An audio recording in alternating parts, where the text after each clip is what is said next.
Hello dear students. Today our topic of discussion is supply curve of firm and industry. In our previous lecture, we have explained the equilibrium of firm and industry under perfect competition. Now in today's lecture, we will explain the supply curve of firm and industry. So what is the shape and what is the features of supply curve under perfect competition?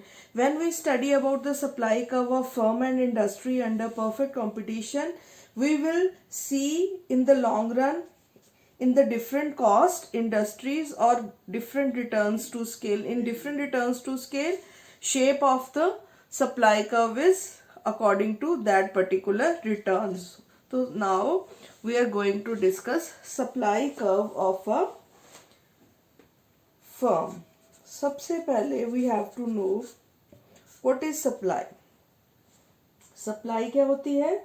Supply जब किसी particular price पे हम quantity जो है supply करने को तैयार होते हैं, क्वांटिटी सप्लाइड. ओके, तो ये अगर हमारे पास प्राइसेस 5, 4, 3, 2, तो अगर हमारी प्राइसेस कम हो रही हैं तो सप्लाई भी उसके अकॉर्डिंगली कम होती जाएगी. तो जनरली जो सप्लाई कर्व है वो हमारा पॉजिटिवली स्लोप्ड होता है. अगर हम एक्स एक्सिस पे क्वांटिटी सप्लाइड ले रहे हैं और वाई एक्सिस पे प्राइस ले रहे हैं तो there is a positive relationship. Price बढ़ने से सप्लाई बढ़ जाती है, प्राइस कम होने से सप्लाई कम हो जाती है. ये तो था जनरल टेंडेंसी सप्लाई की. अब हमने बात करनी है कि परफेक्ट कंपटीशन में इसकी क्या शेप रहती है. सबसे पहले सप्लाई कर्व क्या इंडिकेट करता है?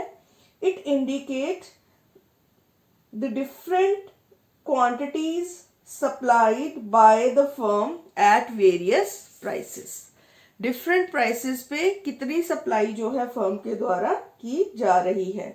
तो हमें परफेक्ट कंपटीशन में पता है कि शॉर्ट रन में अगर हम नॉर्मल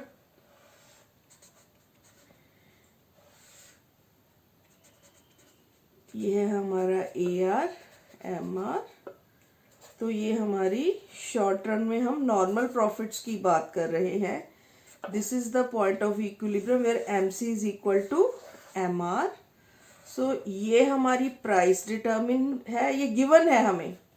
फर्म है, फर्म को प्राइस क्या है ये गिवन. किसने दी है? ये इंडस्ट्री ने.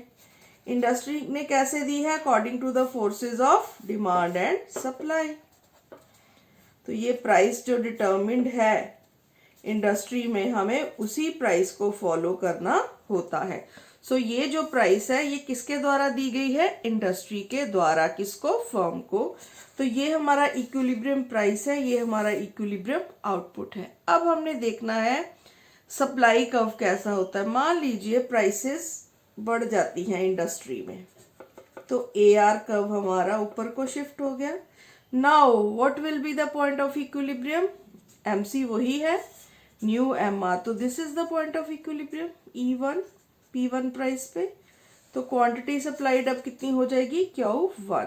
अगर प्राइस कम हो जाती है तो क्या होगा? ये हमारा नया AR और MR कर्व है. तो यहाँ पे इक्विलिब्रियम कहाँ पे होगा? जहाँ MR MC को कट करता है. तो this will be the point of equilibrium.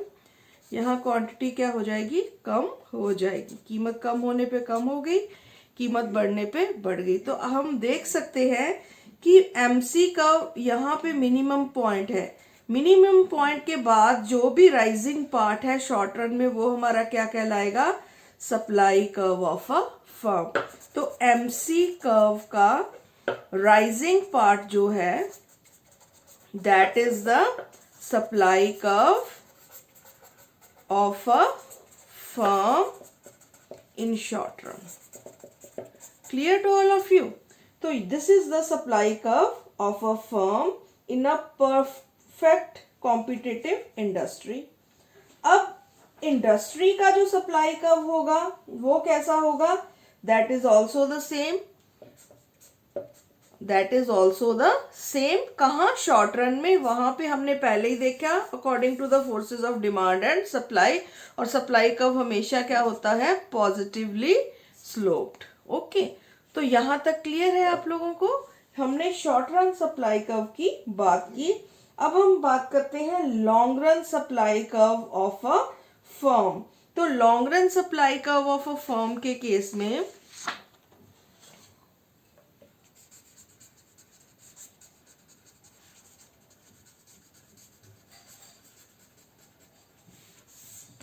तो लॉन्ग रन सप्लाई कर्व के केस में जो फर्म है, फर्म तो वही सप्लाई करेगी जो प्राइस डिटरमिन, जो प्राइस दी जाएगी एक इंडस्ट्री के द्वारा, उसी को जो है फर्म एक्सेप्ट करेगी।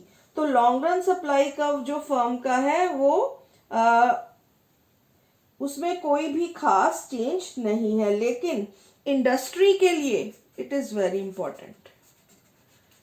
इन केस ऑफ इंडस्ट्री, तो इंडस्ट्री में अब लॉन्ग रन में हमें पता है हमें नॉर्मल प्राइसेस मिलती हैं। तो नॉर्मल प्राइस जो डिटरमिन होती है, डिफरेंट डिफरेंट कॉस्ट इंडस्ट्रीज में डिफरेंट डिफरेंट उसकी टेंडेंसी रहती है। सबसे पहले हम बात कर लेते हैं कांस्टेंट कॉस्ट इंडस्ट्री की।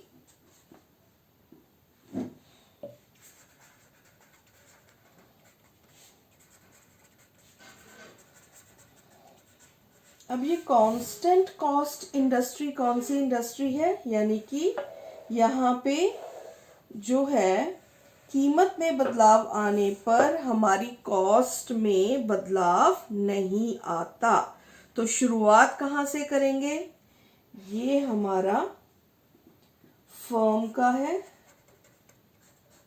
कर्व और दिस बिलोंग्स टू इंडस्ट्री। अब हम बात करने जा रहे हैं कांस्टेंट कॉस्ट इंडस्ट्री की। तो मान लीजिए this is the demand and this is the supply. तो ये पी प्राइस है जो कि हमने फर्म को भी दे दी। तो यहाँ पे AR और MR ये फर्म का है। पहले हम एक्सिस पे भी लिख लें, नहीं तो मिस हो जाता है। एक्सिस पे क्या लेते हैं हम? एक्स एक्सिस पे हमेशा आउटपुट, और वाई एक्सिस पे क्या लेते हैं? Price, revenue and cost. So this is our Y axis. Now अभी तक हमने क्या देखा? कांस्टेंट कॉस्ट इंडस्ट्री के अंतर्गत ये हमारी डिमांड है, ये हमारी सप्लाई है। अब क्या हुआ? डिमांड बढ़ गई, D से D1 हमारी डिमांड बढ़ गई। तो रिजल्टेंटली क्या होगा? अगर ये भी हम शॉर्ट रन में हम अपना एवरेज कॉस्ट, और शॉर्ट रन में ये हमारा मार्जिनल कॉस्ट है, ये हमारा पॉइंट ऑफ इक्विलिब्रियम है, ये हमारा इक्विलिब्रियम आउटपुट है। अब डिमांड जब बढ़ गई तो डिमांड बढ़ने के कारण ये प्राइस बढ़नी चाहिए, है ना? पुरानी सप्लाई के अकॉर्डिंगली ये प्राइस होनी चाहिए। लेकिन क्या होगा इंडस्ट्री में? डिमांड बढ़ने के साथ साथ क्या होगा? सप्लाई भी बढ़ जाएगी। So this will be our new supply curve S1। तो ये A से B यानी कि क्वांटिटी जो है, पहले हमारी जो Q क्वांटिटी थी अब Q1, और ये इस तरह से सप्लाई बढ़ती है कि हमारी, ये देखिए,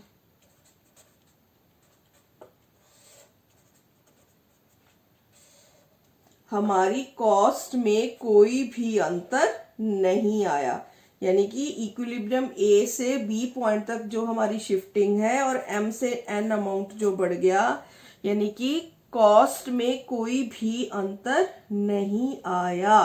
दैट मीन्स अगर हम इन AB पॉइंट्स को ज्वाइन करें तो this is the long run supply curve of a industry. कहाँ पे? Constant cost industry. यानी कि डिमांड बढ़ने से सप्लाई इस तरह से बढ़ी कि कॉस्ट में, लागतों में कोई भी अंतर नहीं आया। So this is the long run supply curve, जो कि क्या होता है? Parallel to X axis. Okay, तो पैरेलल टू एक्स एक्सिस होता है लॉन्ग रन सप्लाई कर्व।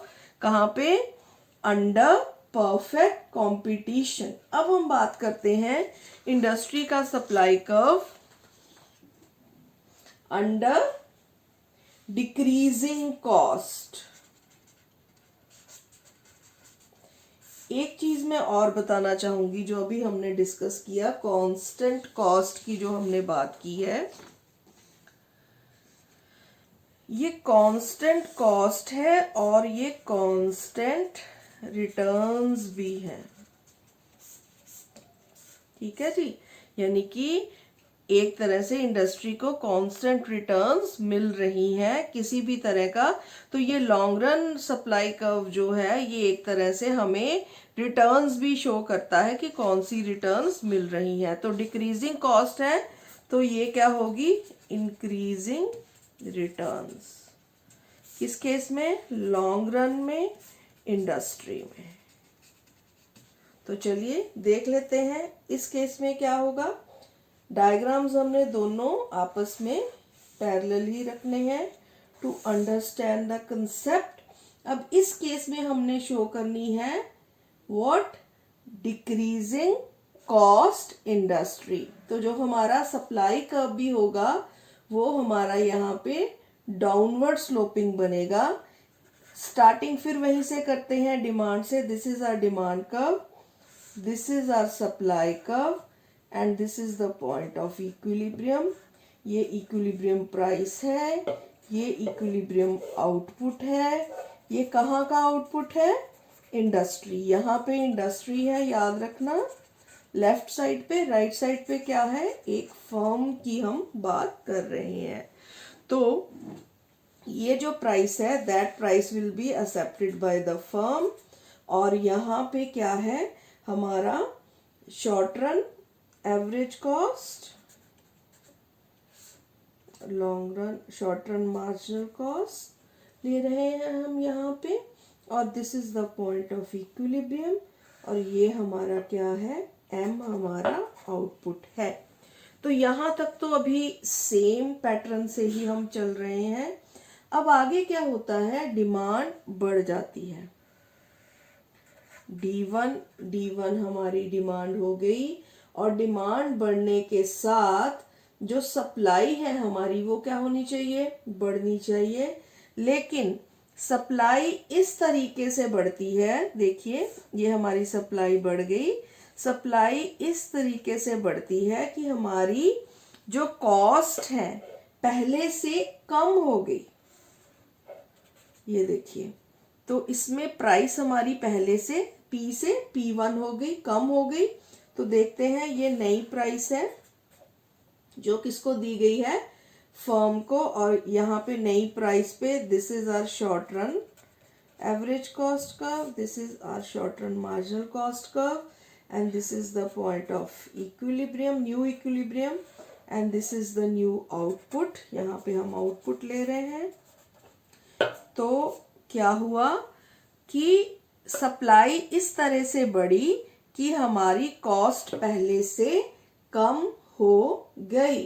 तो हम देख सकते हैं what will be the shape of long run supply curve of a industry. This is the downward sloping from left to right. जब इन पॉइंट्स को ज्वाइन कर दिया तो ये हमारा लॉन्ग रन सप्लाई कर्व आ गया इंडस्ट्री का।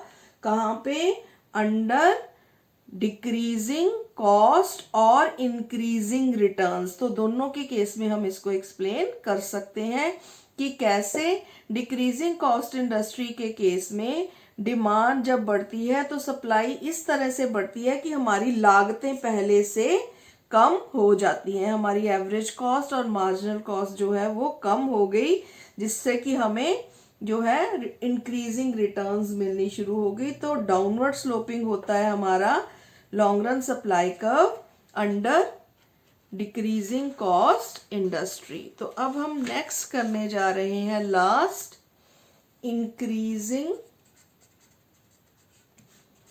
कॉस्ट इंडस्ट्री, या इसको हम बोल सकते हैं डिमिनिशिंग रिटर्न्स। तो चलिए देख लेते हैं इस केस में क्या होगा।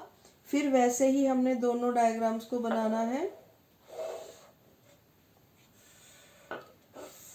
हाँ जी, एक्स एक्सिस पे क्या लेंगे हम, आउटपुट,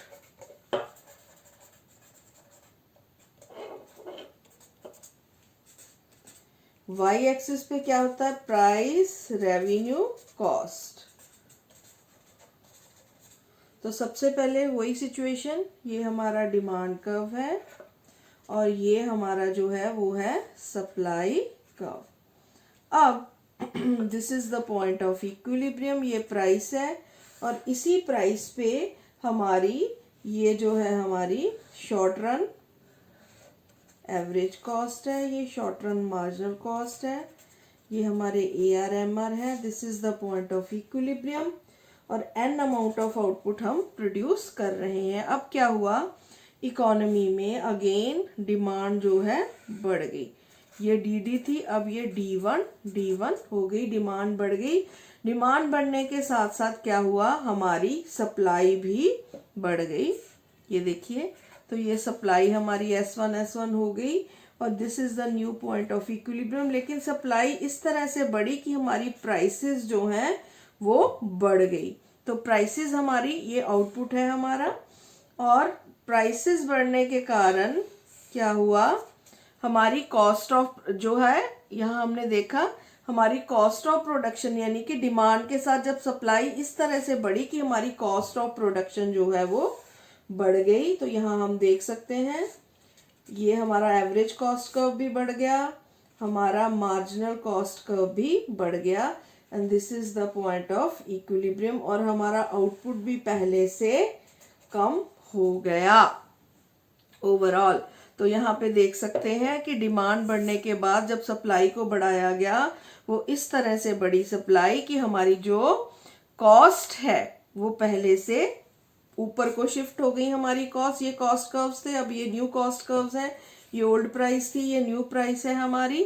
तो हम देख सकते हैं कि हमारा आउटपुट भी बढ़ गया, हमारी प्राइस भी बढ़ गई, आउटपुट कम हो गया, प्राइस बढ़ गई। तो this is the case of increasing cost industry. तो जब हम इन इक्विलिब्रियम पॉइंट्स को आपस में जोड़ेंगे तो this is the shape of long run supply curve of industry under increasing cost industry. So this is all about today's lecture, जिसमें कि हमने 3 टॉपिक्स कवर कर लिए। हमने सप्लाई कर्व भी देख लिया, long run supply curve, that is very important, और डिफरेंट कॉस्ट इंडस्ट्रीज में और डिफरेंट रिटर्न्स में हमने देख लिया कि प्राइस एंड आउटपुट कैसे डिटर्मिन होता है। This is the price determination and this is the output determination long run में फर्म की और इंडस्ट्री की। तो एक तरह से हम एक ही टॉपिक को डिस्कस करते हुए हम 3 तरह के प्रश्नों के उत्तर दे सकते हैं। सो this is all about today. Thank you.